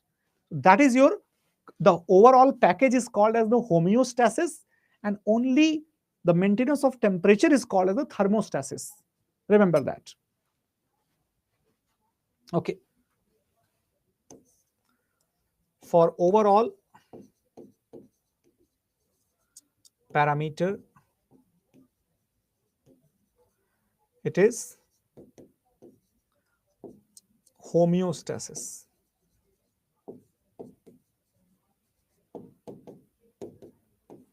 Okay, remember that. I hope you all understood that. Then guys, some of the animals are cold-blooded. So cold-blooded animals are those who fail to maintain the homeostasis as well as the thermostasis. It means that if the temperature in their surroundings is in minus, so they will also go into that kind of almost dead condition, like snakes and other. So reptiles, okay, amphibians, or the pieces or the fish, they are basically the cold-blooded, and the avis means birds, and the mammals means the big animals, they are warm blooded. Okay, then we have the invertebrates, porifera. Okay, after that we have the platyhelminthes, or basically then nidaria. Then we have the annelida, mollusca, right, echinodermata. They are all invertebrates. They don't have that backbone. Okay, they don't have that backbone. Remember that. So guys, this is actually the categorization. Okay, categorization you can go through, as well as the examples are also given here. Got it? Then plant categorization, you can see which kind of plants. So plants which grow the seeds and don't grow the seeds. The plants which grow the seeds and which don't grow the seeds. You can observe it here. Okay, you can observe it here. Which don't grow the seeds: Bryophyta, Pteridophyta. Bryophyta, Pteridophyta. Don't have the seeds, don't have the leaves, don't have the stems. Bryophyta. Don't have the seeds but have the stems and the leaves. Pteridophyta. But they have the seeds, but don't have the flowers. Don't have the flowers.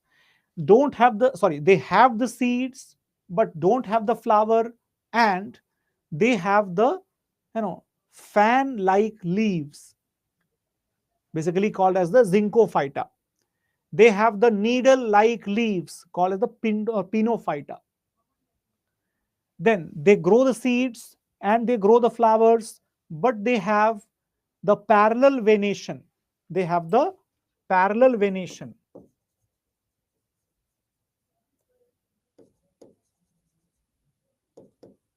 Parallel venation. This parallel venation is actually monocot. And then they have the dendritic venation. Then it is a dicot. What is the meaning of dicot? Dicot is basically where the seeds split equally into two superimposed imposable blades. Okay, so where the seeds are completely superimposable and they are having two blades, both of them can superimpose upon each other, such kind of seeds are called as the dicot. If they don't have this property, they are called monocot. Example of dicot is like mango. Okay, mango seeds. Any kind of you can say mango seeds are there. Then we have the blackberry seeds. Blackberry seeds are there. Got it? We have pulses, the peas, the grams, etc., etc. But for the monocot, we have rice, we have wheat, we have barley. They don't have the seed which is splitted and completely superimposing upon each other. Okay, so this is the basic classification of the plants. Then guys, the cells we have. Now from here the serious kind of biology comes into the picture, and it's very unlikely that apart from certain facts, like what, like the mitochondria is the powerhouse of the cell, right, something like that. So they can ask some questions, but it's very, very unlikely, very, very unlikely. Like for example, if you see, this is the plant cell, this is the animal cell. Okay, this is the plant cell.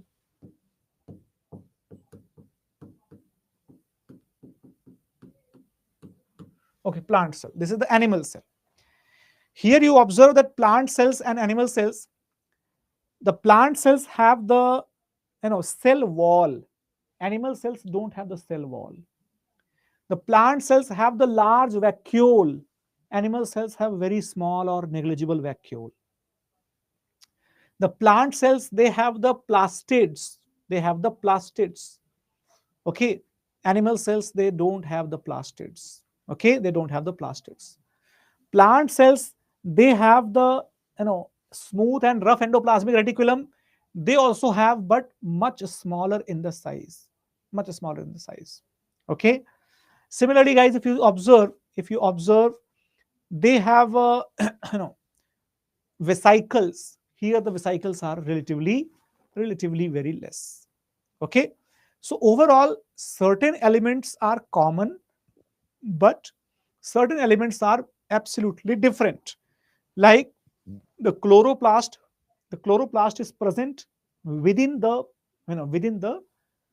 plastids, whereas there is absolutely no chloroplast, because we don't have any kind of ability to make our own food within our cells, isn't it? So that indicates your differences. Then guys, some basic information, that who discovered cells and who gave the cell theory, right? How is the cell different from the virus? Now comes the difference between prokaryotic and eukaryotic cells. Remember that. The difference between prokaryotic and eukaryotic cells. For example, let me just show you that. Wait a minute.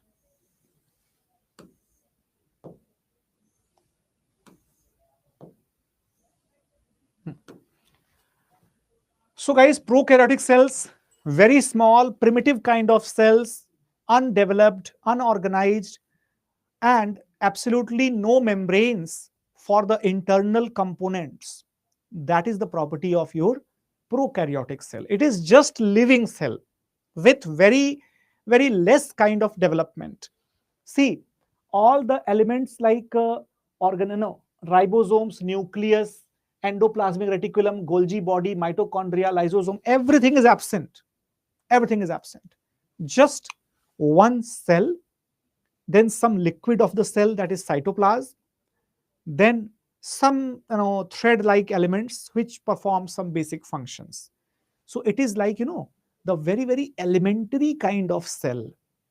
No specific development, no specific categorization of the work, no specific demarcation of the boundaries with the help of the membranes around every single element, which is the feature of the eukaryotic cells, which have the membrane-bound organelles. Look at this one.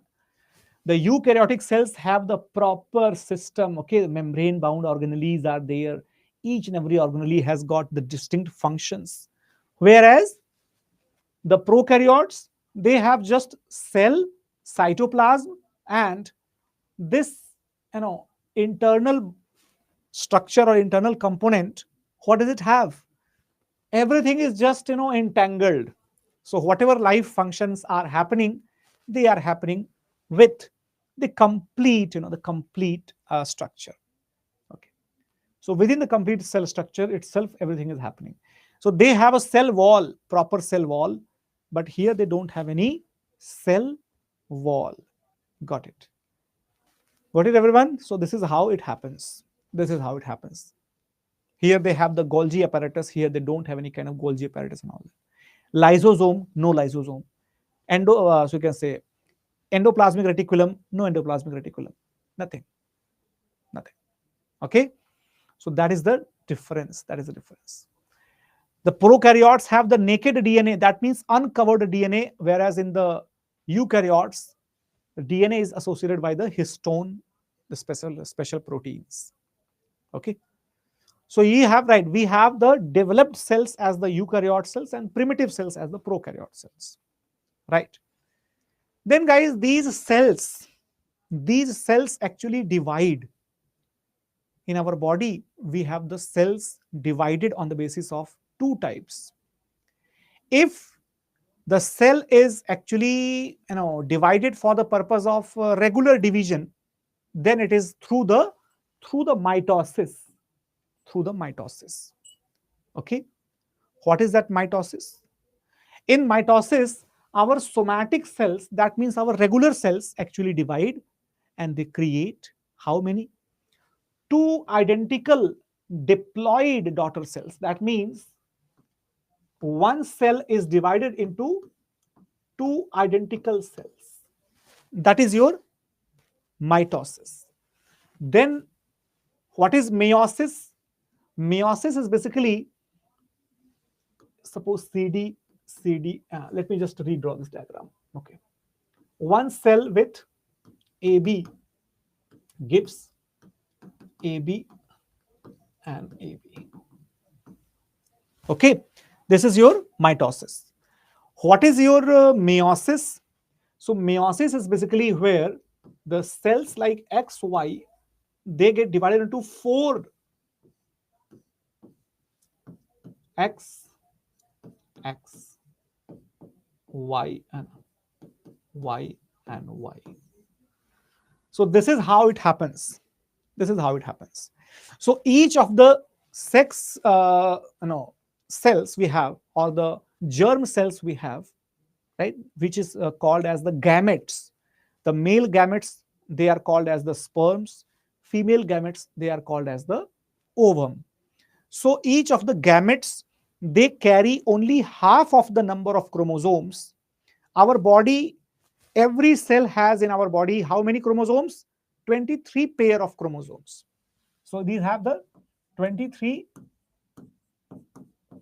pairs of chromosomes. What are the chromosomes? Chromosomes are basically the colored band-like threads, present in each cell, and it's particularly in its nucleus. Okay, in its nucleus. So every normal cell of our body that have 23 pairs of chromosome, whereas the gametes or the germ cells or the reproductive cells,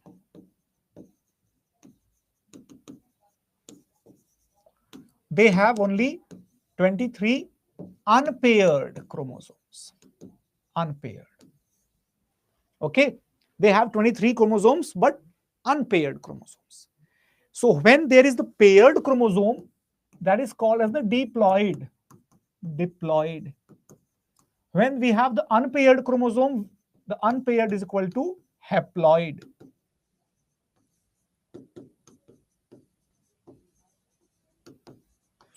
So guys, these are the terms which we need to keep in our minds. I hope you understand it very well, because what is the meaning of haploid? So where our body, the cells, when we don't have such cells having the paired chromosomes, then it is called haploid. Okay, that means unpaired is equal to haploid and paired is equal to diploid. Okay, remember that. Then guys, plant tissue system, this is not required. Genetic disorder, this is very, very important. Genetic disorders are the favorite topics of all the one-day exams. What is the meaning of genetic disorder? So guys, genetic disorder means anything which is a kind of disease and that happens because of the DNA's abnormalities. So when we have the abnormalities transferred into our DNA, we call it as genetic disorder. Understood? There are two types of genetic disorders, Mendelian disorders and chromosomal disorders. What are the Mendelian disorders?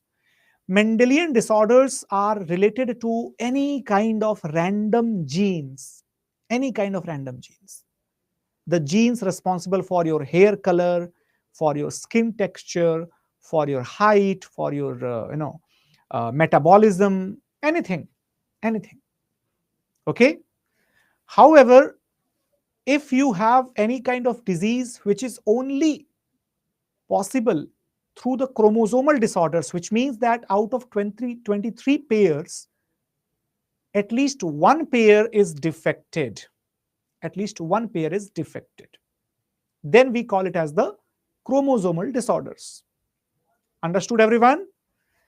So anything which is related to the ordinary genetic disorder, it is called Mendelian disorder.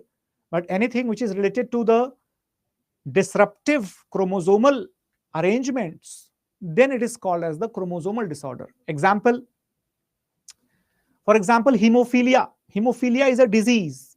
Hemophilia is a disease where if you start bleeding due to a cut or a wound, your bleeding will not stop unless some external medications are given to you. That is called as a disorder of hemophilia. Or say sickle cell anemia. So why does it happen? So hemophilia happens because the clotting factor in our blood, which is released when there is a cut, that is unfortunately disappeared during the genetic recombination of the characteristic of the blood. Okay, so when one of the parents, particularly the mother, is hemophilic carrier, it means that her genes are basically having the trait of the recessive hemophilia, means it is there but it is not presented in the body.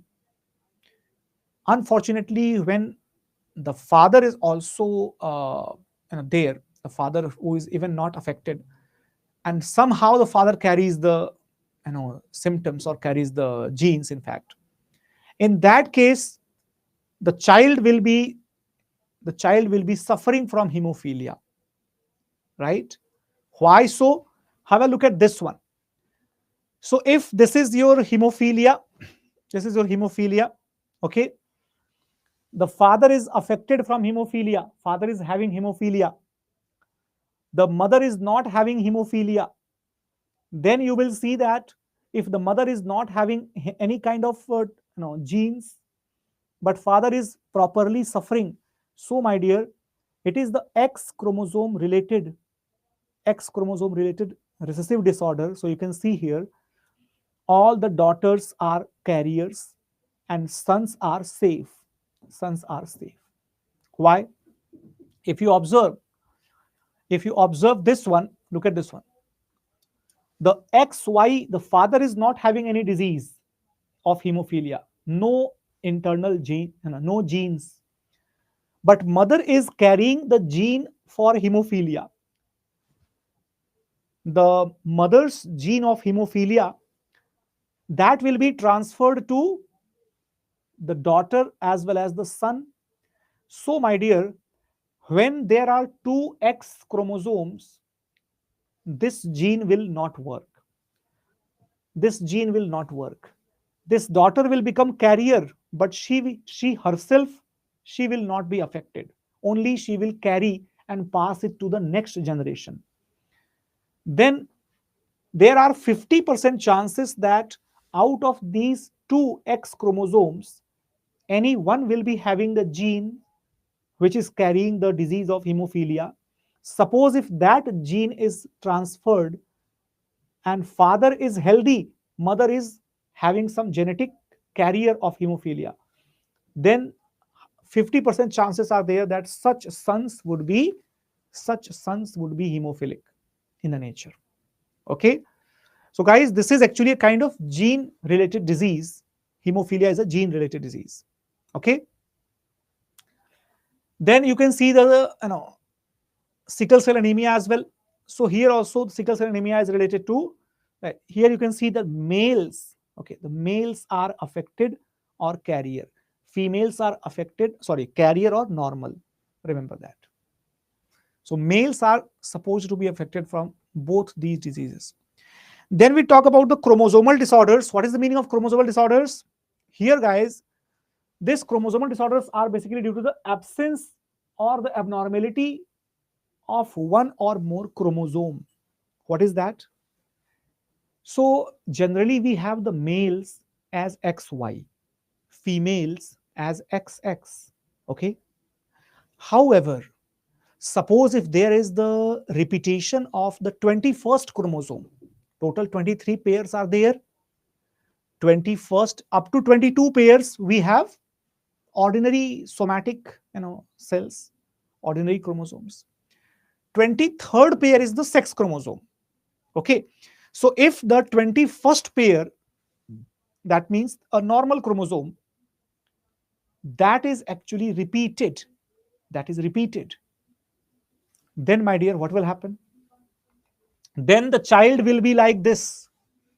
He will be suffering from the Down syndrome. This is also called as the Mongol child disease.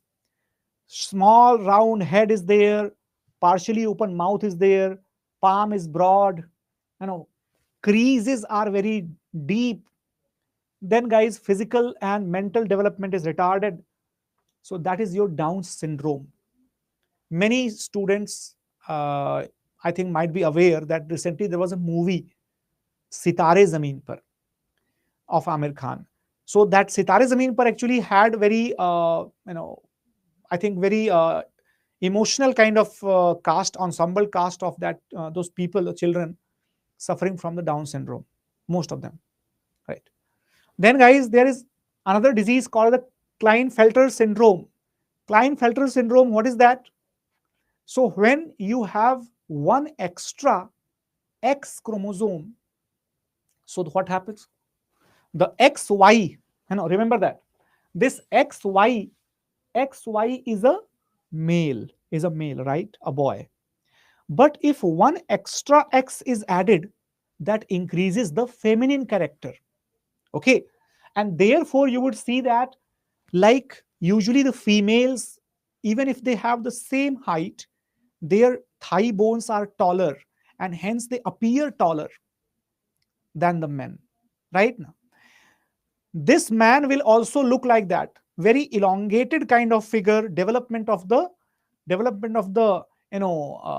breast, right? Mammary glands, such as the underdeveloped testicles, right?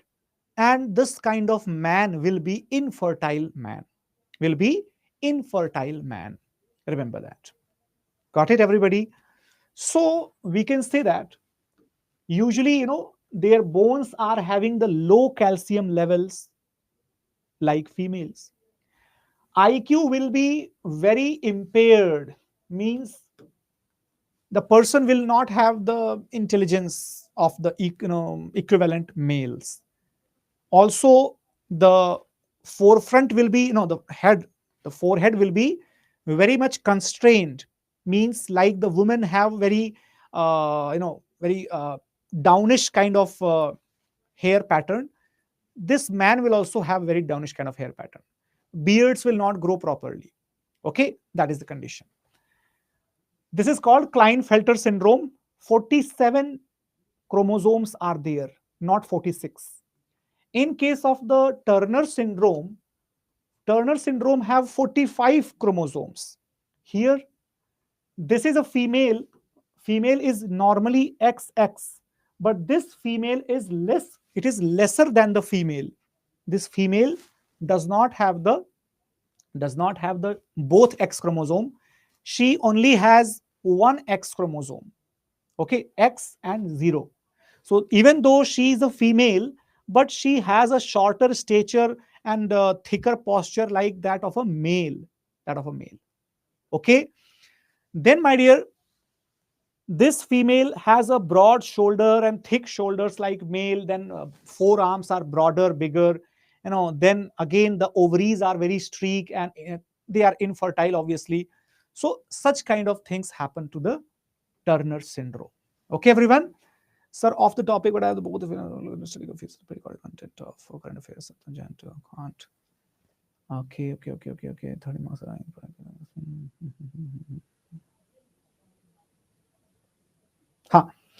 Bhavna ji, for that, see, let me tell you one thing very honestly, my dear. That is the current affairs which you are going to cover.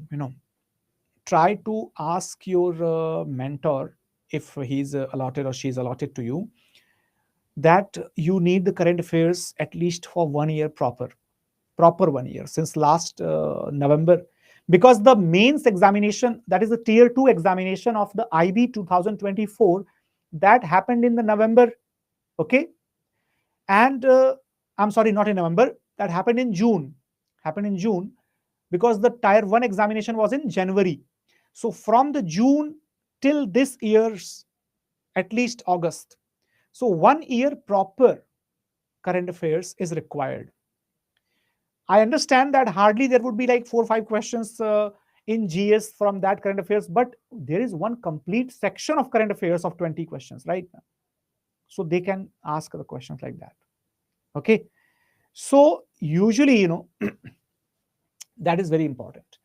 Now, as far as the English section is concerned, let me tell you again, for the English section, I would say that CSAT, the CSAT paragraphs of UPSC, they are helpful. Apart from that, the banking and the SSC examination, they have the questions from the English pattern. Try to grab those questions. Okay, try to grab those questions. They are available on the Study IQ applications as well, right?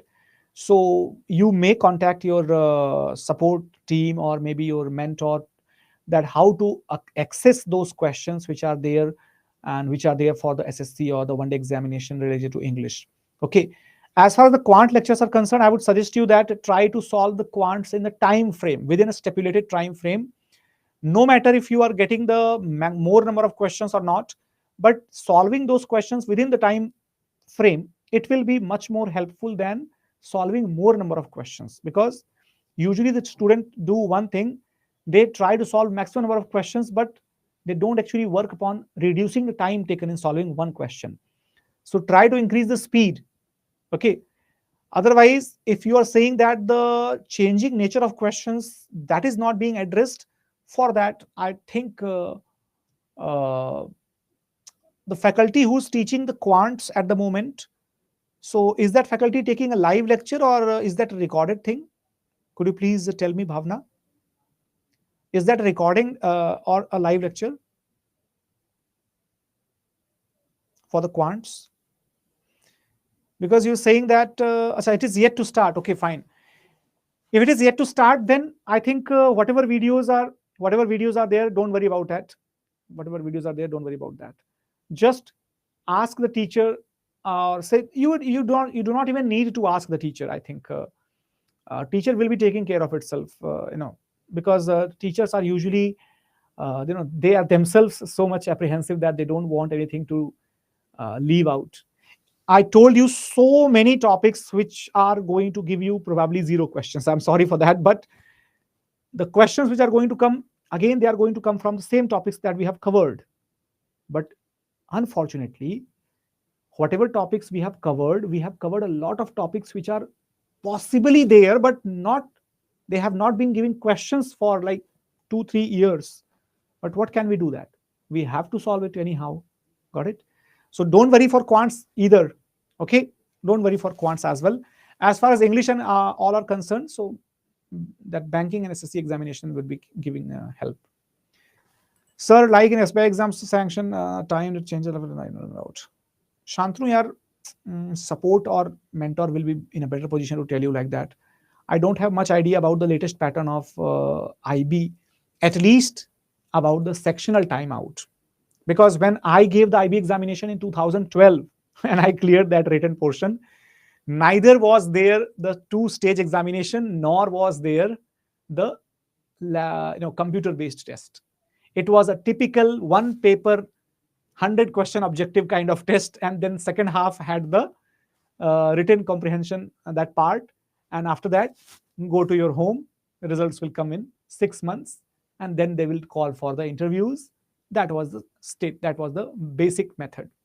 So it got changed somehow. It was very different from today. Very, very different from today.